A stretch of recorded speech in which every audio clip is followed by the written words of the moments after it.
Welcome back to the county seat. We are talking today about water and the future. The governor's made a very big point about this, about our having to take the lead at finding our path to water conservation in the next 50 years. There are a lot of different ways to look at it, and we've tried to bring some of those perspectives together for the conversation. Joining us from the Utah Division of Water Resources, the Outreach Section Manager, Joshua Palmer. Thank you for joining us. Thank you. And from a county perspective, a little closer to on the ground, Dean Draper, who's the County Commissioner for Millard County, Utah. Thank you both for taking the time. Dean, thanks for making the drive up here today. You bet. What is the main and biggest emphasis that people need to know about water conservation going forward? I think the biggest emphasis really is that we are transferring our approach from just a statewide perspective to looking at water conservation potential at a regional level.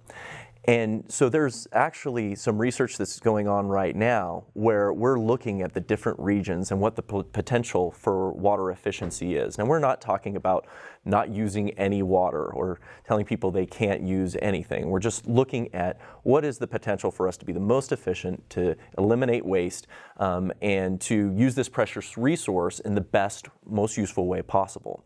And so we will be on the ground talking to people like Dean, people throughout the state, to try to decipher, instead of just statewide, what we should be working towards from water conservation perspective, what is regionally appropriate?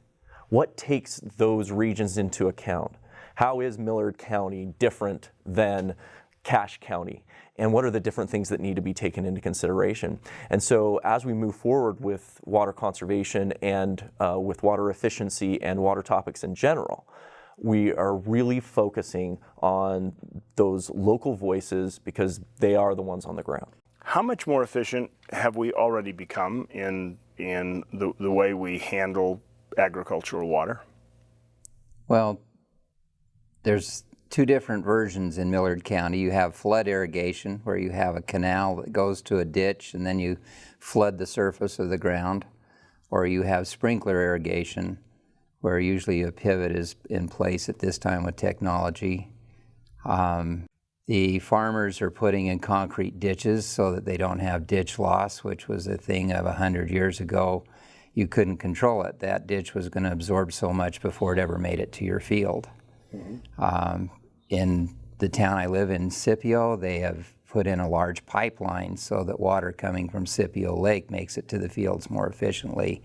And in fact, you don't have ditch loss with that. So the conserving that they're doing in that manner is to make it so that you get the biggest bang for the buck out of the water. How are you going to solve those issues? You know, before we started taping the program, we were discussing a little bit about the fact that Washington County is trying to stake claim on water that lies basically as the primary source for groundwater in Millard County, and half of Nevada's after that same pot of water. How are you going to, from a state level, manage those conflicts in between regions? Because St. George is going to think they're entitled to that water, and I'm sure the people in Millard County think they're entitled to that water as well. What do you guys have to say about that?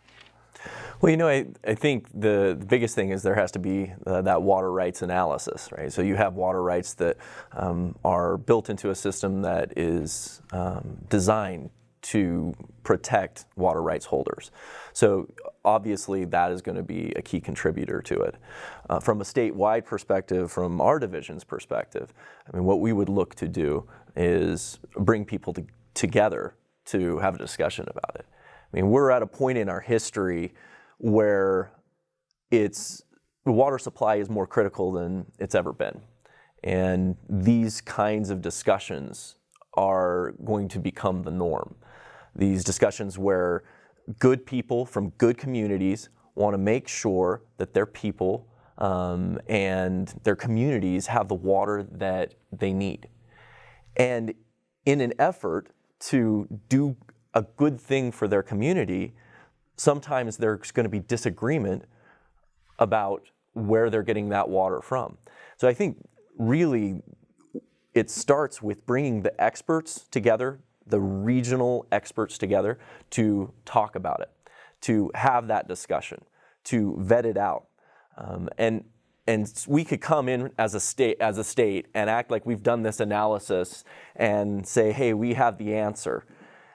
And we could bring everybody in and ask everybody to celebrate our brilliance because we found the answer. And they'd look at us like with a blank look on their face, like, what are you doing? You are not the appropriate people to make this determination.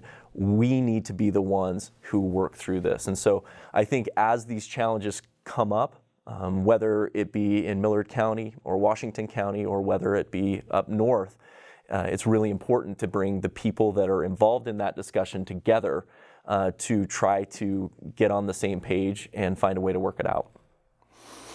How are you going to deal with that issue? I mean, you of all counties are probably already facing this fact that with the Snake Valley, that there are a lot of people that are after that water, and nobody knows exactly what's going to happen if people start taking their half of the water table out, because I don't know that there's a concrete barrier under the ground right there at the Nevada-Utah border. No, there's no natural division that way, arbitrary political divisions. The great problem that is facing the whole state of Utah right now and this water conservation effort is water is more or less a finite resource. The history that they have for precipitation, snowfall, water flows, they've got 100 years worth of records or better. They know what they can anticipate. We're in a huge drought cycle right now. And so things are lower. In the Great Depression, people in rural Utah were not affected by economics. They had plenty to eat. The great problem they had was the drought that existed through the Great Depression. They couldn't raise crops. The state of Nevada has taken a turn on beneficial use that hopefully the state of Utah will not. If you discover water in Nevada, the state has first rights to it. It's almost not worth your while to go and find a new aquifer. The aquifers that underlie Millard County, Beaver County, Iron County, everything in the state, if you want to go from the Idaho border down to the Arizona border, is already over-appropriated. They're allowing people to use more water than exists that's paper water. And you have to have a change from the entire version if we're going to actually really conserve water to safe yield. We're allowing way too much water to be used in some areas. Barrel Enterprise, you have ground subsidence because they're pumped all the water out of the aquifer and it's falling. There's a similar place over in Eureka, Nevada called Diamond Valley. The exact same thing's happening. You drive past on US 50 and you see all this agricultural equipment for sale because they can't grow crops anymore. If you take an improper look at beneficial use, and it's more beneficial that it all go to the metropolitan areas, and you don't care if you take that from the rural areas, there are things in place within the state of Utah for interbasin transfer. It's not just interbasin transfer in another state. And that would preclude growth in a rural community and augment growth in a metropolitan area. If you don't manage groundwater, I mean, I guess people always think if you sink a well, it will be there, but a well goes from 30 feet to 50 feet to 60 feet to 100 feet, and then pretty soon you've hit the rock on the bottom. Is that a correct statement? Yeah, aquifers are not bottomless. So what's the solution? Yeah, and I think I alluded to this before, but we're in the process of updating our state water plan right now. And in the past, what would happen is we would have our engineers and experts put together a plan, and then they take it to the community and get feedback on that plan, and then it was the state of Utah water. We're doing a little differently this time. Instead of drafting something and then asking, what do you think? We're saying, what do you think? And then we're drafting something. So we've actually put together an advisory committee, a state water plan advisory committee. It includes people from the agricultural sector. It includes people from the environmental advocacy sector.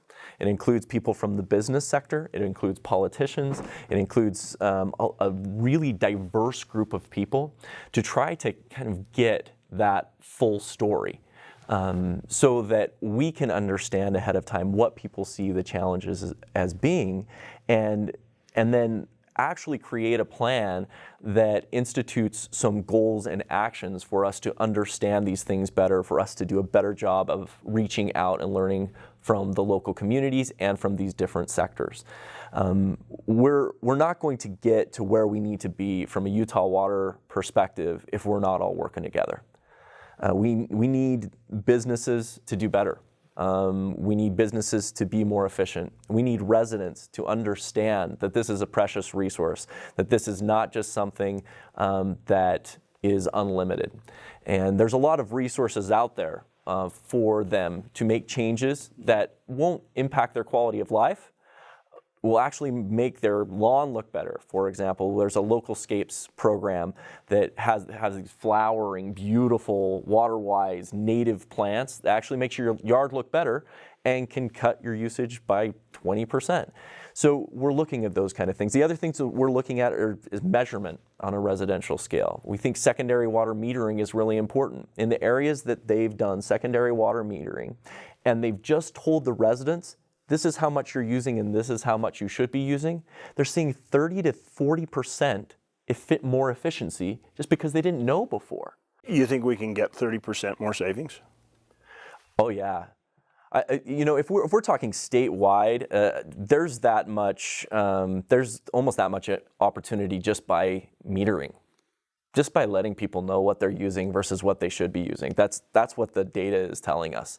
Will 30% get us to our goal? To meet the population demands of the future, we're going to have to do more. I don't believe 30% will get you where you want to go.